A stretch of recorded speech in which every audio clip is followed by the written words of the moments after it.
It's a commodity that is extracted, refined, shipped, and poured into your gas tank with few people seeing it. It has no voice, body, army, or dogma of its own. It's invisible most of the time, but like gravity, it influences everything we do. So initially, the way I thought I was going to approach this was that, and this was about late 2000, early 2001, I would get jobs in the oil industry, and I would kind of write about it from the inside. So Peter Maass, mopping the decks of the supertanker, Peter Maass working in the mailroom at Halliburton, and the most comical of all was Peter Maass, roughneck. And you should be in stitches right now because you can see I'm not a roughneck. And I went to Texas and I went to Louisiana and tried to get a job as a roughneck and was kind of laughed out of interviews. And when I wasn't laughed out, I was accused of being a spy for the unions.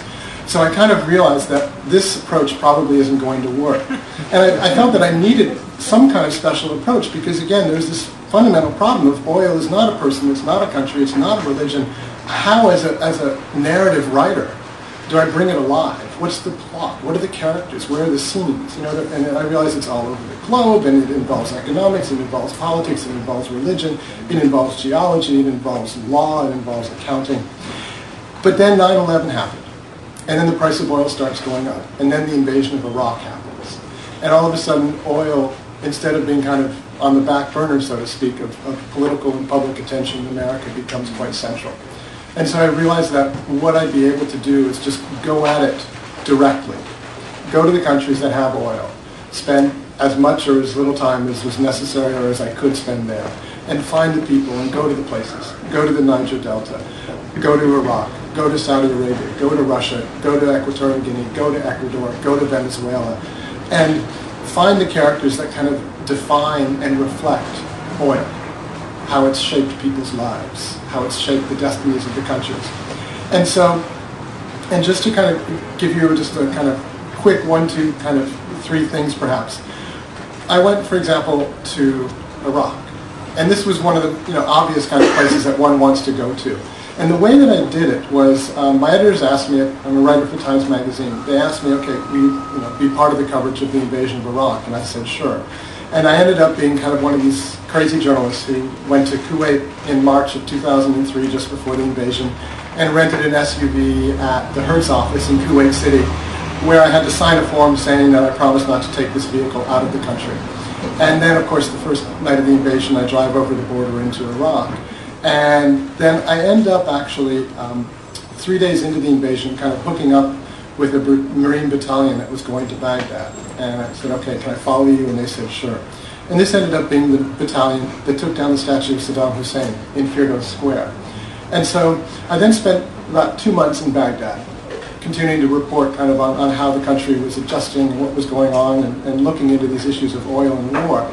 But by being there, and this is one of the things, you don't kind of need to actually explicitly be asking questions about oil and war when you're looking into these questions in countries like Iraq, because they come right out at you.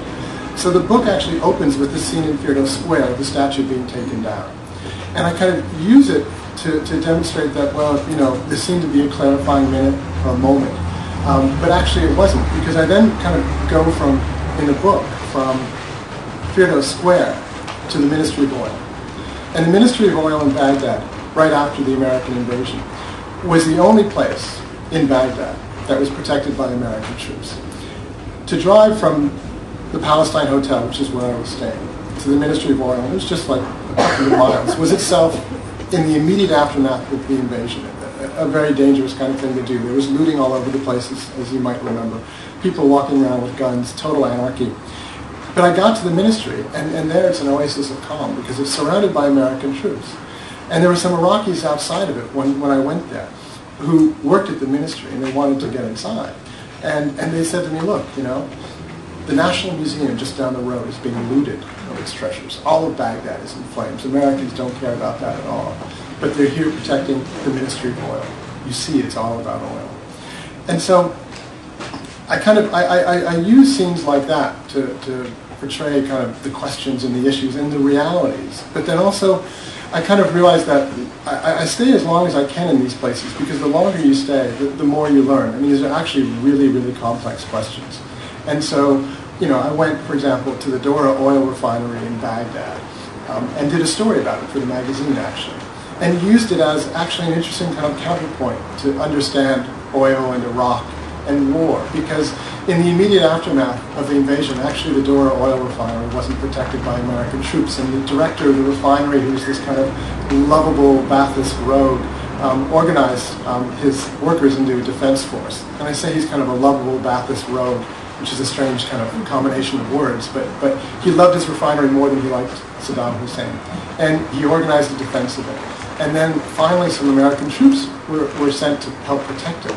And so I did a story about this relationship that developed between Dr. Hashab, who is the refinery director, and I write about him in the book, and the 82nd Airborne captain who was assigned to defend this refinery, a guy named Tom Huck, who was 28 years old from the Midwest. And it was their relationship kind of told me a lot about oil and war, and also about the history of Iraq and America, because this refinery itself, and these are these little kind of details as a writer that I try to use to illustrate points rather than just to make the points directly by stating them. At the Dora oil refinery, in the conference room, there are oil portraits of all the directors of the refinery from when it was opened in 1948 or whatever it was. And the first 8 portraits are of Americans and British, because they were American and British oilmen who ran the refinery. The time clock that workers at the Dora oil refinery still punched into was an IBM time clock from circa 1948, which tells you a lot not only about IBM's workmanship in that era, but also about the American-Iraqi relationship.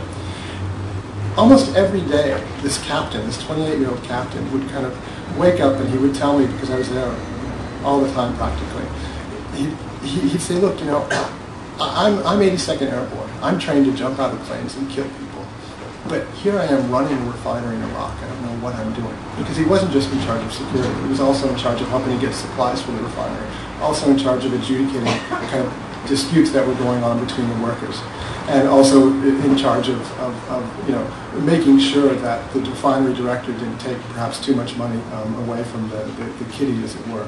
So it was to me actually a demonstration of some of the complexities, because if this was entirely an invasion about oil, then why wasn't, in addition to the oil ministry, the main Baghdad oil refinery protected by American troops?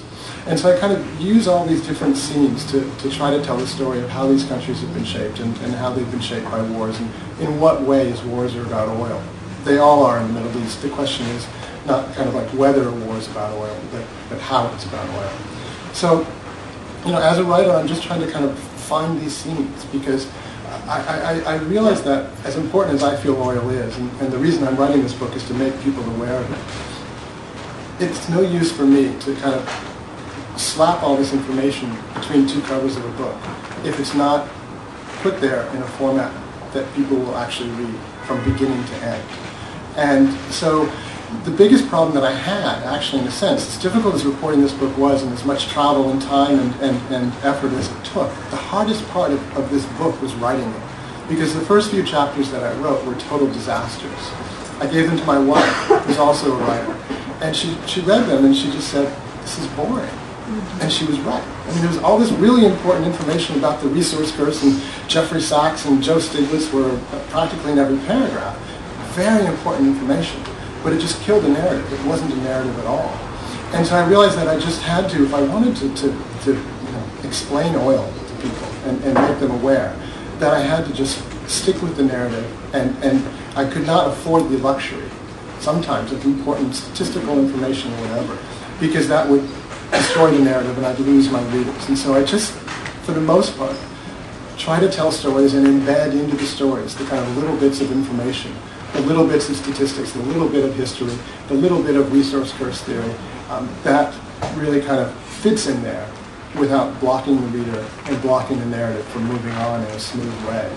So, in any event, this is just kind of a very basic, quick, dirty little introduction to my book. And I just think that with Ed here and the stories that he has and more kinds of things that we can both talk about, we'd love to just kind of throw it open to all of you and then just kind of let us go at it with you. Wait, I have a question. The hydrocarbon myth. Mm-hmm. I spoke to a professor at Rutgers a few months